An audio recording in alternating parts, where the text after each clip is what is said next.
right now, we are awaiting a news conference from French prosecutors about last week's Germanwings plane crash.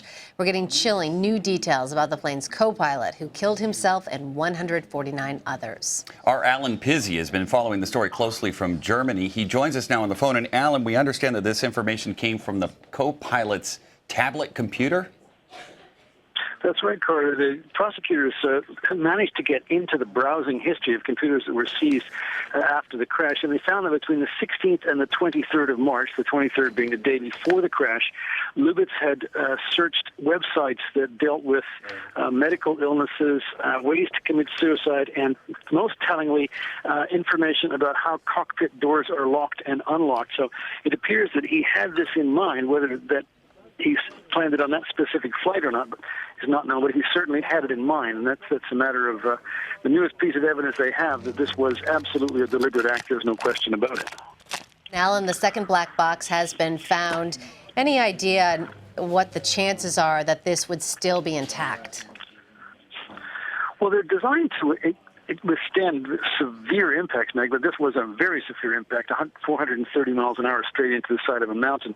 The fact that it wasn't emitting locator pings tells you that it's been fairly seriously damaged, but they're pretty good at getting stuff out of it. What it will tell them is exactly what Lubitz did in the cockpit to actually affect the controls of the plane leading up to that crash, and that will give them a better insight into the last few minutes of the flight.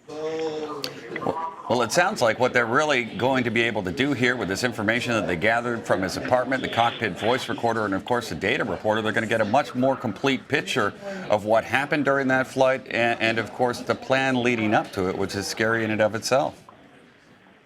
They will. It'll tell them a lot more about his state of mind, and perhaps give them clues as to what they should look for in other people. And certainly, they'll get a lot of information. Hopefully, if the black box recorder, the cockpit data recorder is intact, it'll maybe give them more ideas about how you deal with somebody who actually locks a cockpit door from the inside.